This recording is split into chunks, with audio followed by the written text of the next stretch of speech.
2 തവണ ജലപീരങ്കി പ്രയോഗിച്ചിട്ടും അക്രമാസക്തരാവാതെ ഞങ്ങളാളുകൾ മാറ്റി വരുന്നു. 2 തവണ പോലീസ് ജലപീരങ്കി പ്രയോഗിച്ചു. എന്റെ ശരീരത്തിനുൾപ്പെടെ അടിച്ച ഈ വെള്ളം ചൊറിച്ചിലുണ്ടാക്കുന്ന വെള്ളം വർഗീയവാദികളോട് പോലും ക്രിമിനലുകളോട് പോലും ചെയ്യാത്ത വിധത്തിലുള്ള ആക്രമണമാണ് ഇപ്പോൾ നടത്തിയത്. 2 തവണ ജലപീരങ്കി പ്രയോഗിച്ചിട്ടും സമാധാനപരമായ AIVF-ന്റെയും AISF-ന്റെയും നേതാക്കൾ ആളുകളെ ഇരുത്തി സംസാരിക്കുമ്പോഴാണ് ഞാൻ എത്തിയത്. ഞാനവിടെ എത്തി പ്രശ്നം തുടരണ്ട എന്ന് കണ്ട് ധിക്കാരപരമായിട്ടുള്ള സമീപനാണെങ്കിലും തുടക്കം എന്ന നിലയിൽ സമാധാനപരമായി പിരിഞ്ഞു പോകണം എന്ന് സാക്കളോട് പറഞ്ഞു. ആ സമരം അവസാനിക്കുന്നതിന്റെ ഭാഗമായിട്ടുള്ള ചൂണ്ടിരിക്കുന്നതിനിടെ CPIയുടെ നിയമസഭാ കക്ഷി നേതാവ് കൂടിയായിട്ടുള്ള ഞാൻ ഉൾപ്പെടെ നിൽക്കുമ്പോൾ അങ്ങനെ ഏകപക്ഷീയമായി ജലപീരങ്കി പ്രയോഗിച്ച പോലീസിന്റെ നടപടി അതങ്ങനെ ചെറുതായിട്ട് ഞങ്ങൾ കാണുന്നില്ല. പോലീസ് അത്ര മാന്യന്മാരായിട്ടുള്ള സമീപനമൊന്നല്ല കാണിച്ചത്.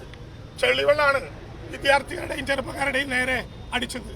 ചെളിവെള്ളം മാത്രമല്ല, ചൊറിച്ചിലുണ്ടാക്കുന്ന സാധനങ്ങളിട്ട ചെളിവെള്ളമാണ് വിദ്യാർത്ഥികളുടെയും യുവജനങ്ങളുടെയും നേരെ അടിച്ചത്. ഇതാദ്യത്തിൽ നിന്നല്ല, ബോധപൂർവം പ്രശ്നം ഉണ്ടാക്കാനാണ്. ആ ബോധപൂർവം പ്രശ്നം ഉണ്ടാക്കാനാണ്. ഇനി ഇവിടെ ഒരു സമരവും അനുവദിക്കില്ല എന്നാണ് പോലീസ് ധാരണയെങ്കിൽ അവർ കാണാൻ പോകുന്നുള്ളൂ. പല സമരങ്ങളിലും ഞങ്ങളൊക്കെ പങ്കെടുത്ത ദിവസങ്ങളോളം ജയിലിൽ കിടന്നിട്ടില്ല. ആ പേടിയൊന്നും ഞങ്ങൾക്ക് ആർക്കുമില്ല. ഇവിടെ ഒരു നേതൃത്വം ഉൾപ്പെടെ വന്ന് നിൽക്കുമ്പോൾ ചെളിവെള്ളം വീണ്ടും അടിക്കാൻ ആരാണ് ബന്ധപ്പെട്ട ആളുകൾക്ക് നിർദ്ദേശം കൊടുത്തത്? ആരാണ് ഇതിന് നിർദ്ദേശം കൊടുത്തത്? ഉദ്യോഗസ്ഥൻ.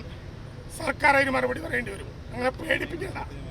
അത്ര മലിനമായിട്ടുള്ള തോട്ടിൽ നിന്ന് കൊണ്ടുവരുന്ന, പ്രത്യേകിച്ച് ഈ വിവിധങ്ങളായിട്ടുള്ള ഡെങ്കിപ്പനിയും വിവിധങ്ങളായിട്ടുള്ള പനികളും പടർന്നു പിടിക്കുന്ന സമയത്ത് ചെളിവെള്ളം കൊണ്ടുവന്ന ആളുകളുടെ നേരടിക്കുകയാണ്. ഒരു സാധാരണ സമയമല്ലത്. പകർച്ചവ്യാധികൾ അതിഭീകരമായി പകർന്നു പിടിക്കുന്ന ഒരു സാധനം.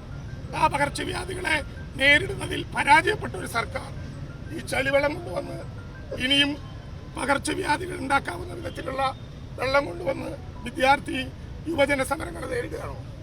എവിടെ നിന്നാണ് ഈ വെള്ളം കൊണ്ടുവന്നത്? ആരുടെ നിർദ്ദേശപ്രകാരമാണ്? ജലപീരങ്കിയൊക്കെ എത്ര കണ്ടിട്ടില്ല. ആ ജലപീരങ്കിൽ ഉണ്ടാക്കുന്ന വെള്ളം ഏതാണ് നമ്മൾ കണ്ടിട്ടില്ല. ആരുടെ നിർദ്ദേശപ്രകാരമാണ് ഈ പകർച്ചവ്യാധികളുടെ സമയത്ത് ഈ ചളിവെള്ളം കൊണ്ടുവന്ന് വിദ്യാർത്ഥികളുടെ നേരെ അടിച്ചത്, ചെറുപ്പക്കാരുടെ നേരെ അടിച്ചത്? സർക്കാർ അതിന് സമാധാനം പറയും.